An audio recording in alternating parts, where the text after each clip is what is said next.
හිමි නැති ආදරයක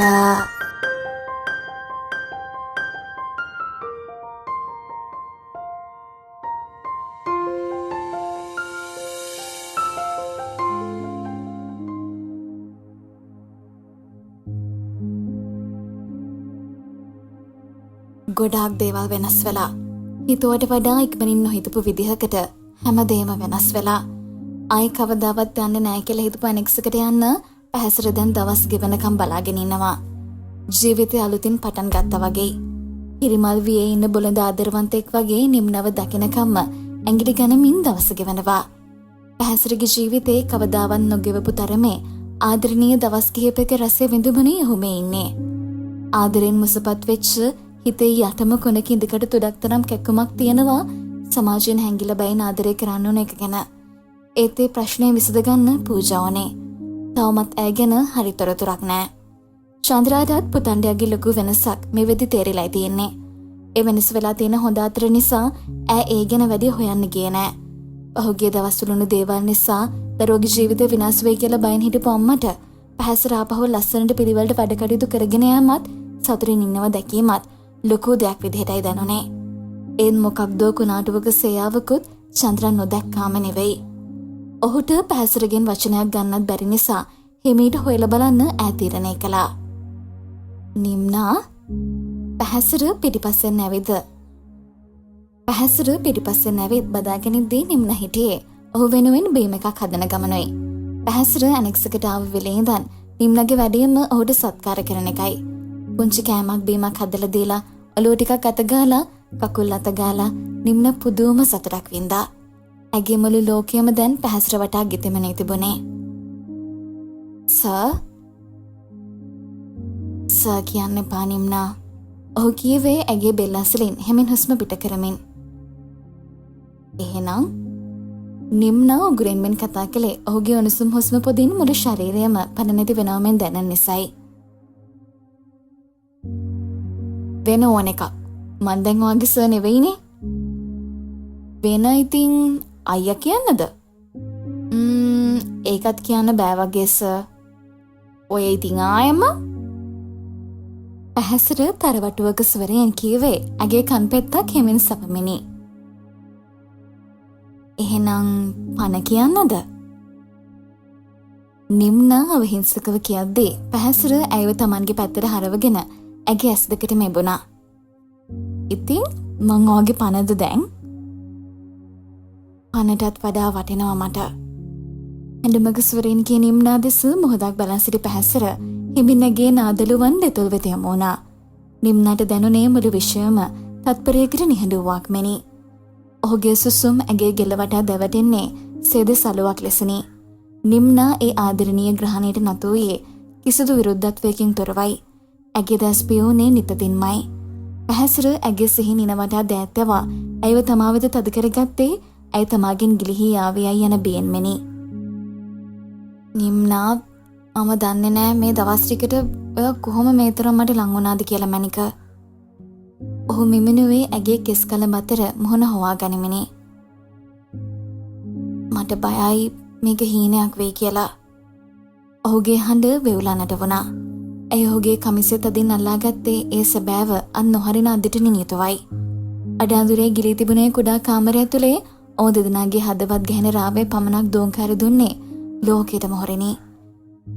පැහැසර ඇගේ නළලත මත ඉතා සෙමෙන් සිපුමක් තැබුවා. එහි ඇය වෙනුවෙන් වූ ආදරේ පමණක් නොව ඇයව රැක බලා ගන්නා බවට වූ පුරන්දුවකුත් තිබුණා. ඔවුන් දෙදෙනා අතර ඒ ගෙවී ගිය හොරා කිහිපය කාලේ වැලිතලාවෙන් මැකී නොයන මතක පුතේ ලියූ සොඳුරුතම පරිච්ඡේදයක් බවට පත් වුණේ ලෙසනයි. ගත වූ දින කිහිපය ඔවුන් දෙදෙනාටම ජීවිතේ අමතක නොවන සුන්දරම දිනයන් වුණා. ඇයව තම ජීවිතේ කොටසක් කර ගැනීමටයි ඔහුට අවශ්‍ය වුණේ. නිවාඩු දිනකදී පැහැසර නිම්නාට ආරාධනාවක් කළා. අද අපි කොහේ හරි යමුද නිම්නා? කොහෙද යන්නේ ඉතින්? ඔයා කැමති තැනකට යමු. එහෙනම් පන්සලට යමුද? ඔවුන් දෙදෙනාම සුදුවතින් සැරසේ පන්සලට ගියා. නිම්නා අනුවම පැහැසර මල් පූජා කර පහන් දල්වා ගාත කිව්වා. ඊට පස්සේ දෙදෙනාම නිහඬව වාඩි වී සිටියා. පැහැසර මෙහෙම පන්සලකට ආපු පළමු වතාවයි මේ. හිටපු ගමන් හදිසියේ වගේ ඇවිත් යන තැන අද ඔහු පුදුම නිස්කලංකයක් විඳිනවා. වැලිමලුවේ හිඳගෙන බෝධින් වහන්සේ දිහා බලාගෙන ඉන්න නිම්න දිහා පැහැසිර බලාගෙන හිටියේ හරිම ආදරයෙන්. ඇගේ මුහුණ තවත් ලස්සන වෙලා වගේ දැනුනේ. කලින් තිබුණු අඳුරු වලාවන් වෙනුවට දැන් නිතරම ලා හසරල්ලකින් ඇගේ මුව සැරසෙලයි තිබුණේ. මොනවද කල්පනා කරන්නේ? පැහැසිරගේ හඬට නිම්න හිමීට ඇස් යොමු කළා හොයත. සුපුරුදු හසරැල්ල ඒ විදිහටම මුවේ ඇඳී තිබුණා. මොකුත් නෑ. මට දුන්න සනසීමට පින් දුන්නා. ආඩද? දන්නේ නෑ පන. පාන්සලෙන් පිටවී එන්න විට නිම්නාගේ මොහොනේ තිබුණේ පුදුමාකාර සංසුන් බවකුයි. දැන් කොහෙද යන්න ඕන නිම්නා? ඔයයන් ආස තැනකට යමු. පැහැසිර ඇසුවේ ඇගේ අතසිය අතට ගනිමිනි. නිම්නා මොහොතක් කල්පනා කළා. ඇය ප්‍රසිද්ධ ස්ථාන ගැන හෝ සුඛෝපභෝගී හෝටල් ගැන දැන සිටියේ නෑ. ඒ ගැන ආසාවකුත් නෑ. ඇගේ ජීවිතයේ බොහොමයක් ගෙවී ගොස් තිබුණේ ගමේයි. නමුත් ඇගේ හිතේ දන්න කාලේ ඉඳලා තියෙන එක ආසාවක් තිබුණා. ඇගේ කටහඬේ වූයේ පුදුමාකාර අහිංසකත්වයක්. මම වෙරළට යන්න ආසයි. මම පොඩි කාලේ විතරයි වෙරළට ගිහින් තියෙන්නේ. ඒ ඉස්කෝලෙන්. මෙහි ආවදා ඉඳලා යන්න ආස වුණත් තනියම යන්න බැරි නිසා ගියේ නෑ. යමු එහෙනම්. පැහැසිර නිම්නව රැගෙන ගියේ කොළඹින් තරමක් ඈත චනාකින් නැති ලස්සන වෙරළ තීරයකටයි. නිම්නා මෝටර රථයෙන් බැස වෙරළේ වැලි මත දිවගේ පොඩි එකේක මෙනි. මුහුද රළ ඇගේ දෙපා ස්පර්ශ කරන විට ඇය හයියෙන් සිනාසුණා. නිම්නාට දැනුනේ පුදුම නිදහසක්. ඇය දැස් පියාගෙන ගැඹුරු හුස්මක් ගත්තා. මෙතන හරි ලස්සනයි පන. ඇය මොමනමින් කීවා. ඇය දුවන්නට පටන් ගත්තේ ලොකු රළ පහරක් අල්ලා ගැනීමට උත්සාහ කරන්නාක් මෙනිය. කුඩා දරුවෙකු මෙන් සතුටු වෙන ඇගේ හැසිරීම දෙස පැහැසිර බලා සිටියේ සතුටෙනි. ඇගේ ජීවිතේ නැති වී ගිය නිදහස සහ සතුට ඇයට නැවත ලැබී ඇත. මුහුදු සුළඟින් ඇගේ ඇඳුම් සහ කොණ්ඩේ අවුල් වුවත් ඇය දිගටම සිනහසුණා. මේ හිනාව වෙනුවෙන් මට මගේ ජීවිතේ මොනවද දෙන්න පුළුවන්? පැහැසිර හිතුවේ මුහුදු රළයෙන් තෙතබරියම් වෙලා ඉන්න නිම්න දිහා බලාගෙනයි. අතිතරම් මුහුදු රළ සමග ඔට්ටු වී ඔවුන් දෙදෙනා නිහඬවම වෙරළේ වාඩි වී හිරබස් යන දෙස බලාගෙන සිටියා. සිතිජේ රන්වන් පැහැයෙන් බැබලෙද්දී නිම්න හිමින් පැහැසිරගේ උරහිසට බර වුණා. ඔයාට ගොඩක් පිං මේ හැම දෙයකම පන. පැහැසිර ඇයව තදින් තුරුළු කරගත්තේ නළලට සෙපමක් තියමෙනුයි. ලොකු හුස්මකින් පපුව සැහැල්ලු කරගන්න නිම්න ඇගේ ලෝකයේ සියලුම දුක්ඛ දෝමනස්යන් අමතක කර දමා පැහැසිරගේ පපුවට වාර වුණා. එම හවස පැහැසිර නිම්නා වැනෙක්සේ නැරලවා කෙලින්ම පැමිණේ නිවසටයි. දින කිහිපයක් මෙන්නට බැරි වූ නිසා තැවිලෙන් සිටින අම්මා හමුවීමට නිසා මිසක පැහැසිරට නිම්නව තනියම දමා එන්නට හිතක් වූයේම නැහැ. පුතා කොහෙද ළමයෝ හිටියේ? දැන් දවස් කීයක්ද කෝල් කරාට හරියට විස්තරයක් කියන්නෙත් නැහැ. චන්ද්‍රා ප්‍රශ්න කළේ කනස්සල මුස්සෝ හඬකිනි. පැහැසිර සාලේ පුටුවක වාඩි වෙමින් සෙනහවීම උත්සාහ කළා. වැඩ ටිකක් වැඩි අම්මා ෆැක්ටරියට යන්නත් උනා. වැඩ වැඩි බව මට තේරෙනවා පුතා. ඒත් වැඩ වැඩි වුණා කියලා දවස් ගණන් ගෙදර එන්නේ නැත්තේ? ඔයාට කලින් තාත්තා ඕවා කළේ. කවදාවත් මෙහෙම නම් වෙලා නැහැ. කලින් රැට බීගෙන ආවා. දැන් ඒක නැවතලා දවස් ගණන් ඉන්නේ නැහැ. මට හරි බයයි පුතා. මොනවද මේ වෙන්නේ? අම්මා බය වෙන්න එපා. ප්‍රශ්න තියෙනවා සෑහෙන්න. මම ඉක්මනින් ඒවට විසඳුම් හොයන්න ඕනේ. මට නිදහසේ ඉන්න පොඩි කාලයක් දෙන්න අම්මා ප්ලීස්. පැහැසිර ඉක්මනින් පිළිතුරු දුන්නා. ඇයි පුතා මට ඇත්ත කියන්නේ නැත්තේ? පැහැසිර ගැඹුරු හුස්මක් ගත්තා. මවට බොරු කීමට ඔහුට කිසිසේත්ම අවශ්‍ය නැහැ. තමාගේ තත්වය ඇයට පැහැදිලි කිරීමට අවශ්‍ය වුවද නිම්නා පිළිබඳ සියල්ල එකවර හෙළි කිරීමේ අවදානම ඔහු දැන හිටියා. මවගේ ප්‍රතිචාරයද ඔහුට අනුමාන කළ හැක්කක් නොවෙයි. අම්මා ප්ලීස්. මම මේ හොඳින් ඉන්නේ. ඒ මදිද? මම කිසිම වැරද්දක් කරන්නේ නැහැ. ඉක්මනින් ගෙදර එන්නම්කෝ. ඒත් මට තව ටික දවසක් දෙන්න. ඔයාගේ හැම ප්‍රශ්නයකටම උත්තර දෙන්නම් මං එතකොට. අන් කිසිවක් නොකිය ඔහු ඉක්මනින් කාමරය වෙත ගියේ. චන්ද්‍රා තවත් මොනව හෝ අසාවි යන බියනොයි. ඉක්මනින් මේ සියල්ල පිළිවෙලක් කරගත යුතු බව ඔහු නැවතත් Tamanටම කියාගත්තා.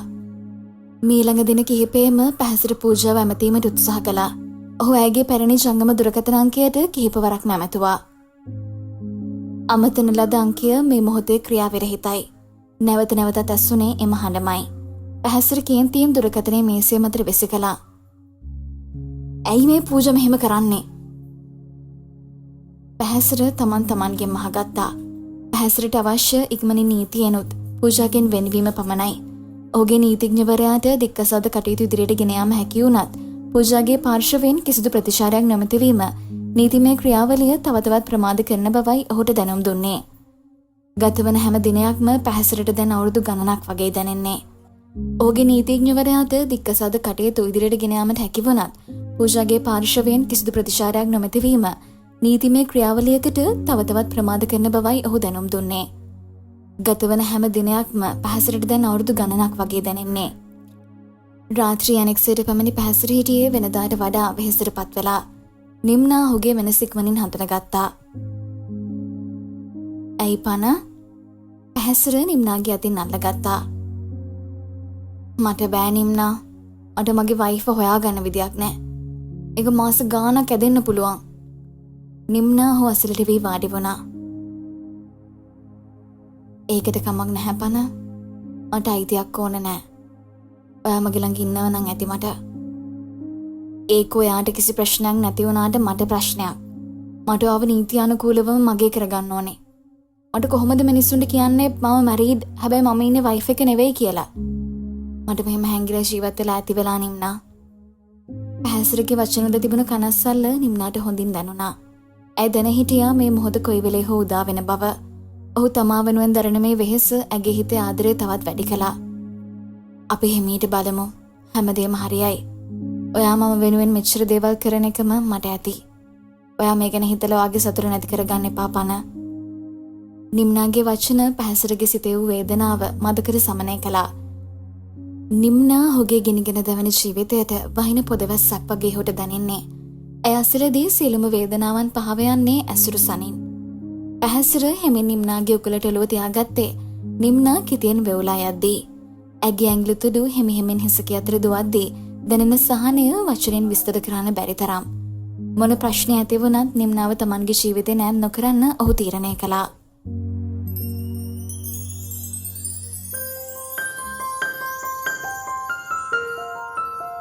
හිමි නැති ආදරයක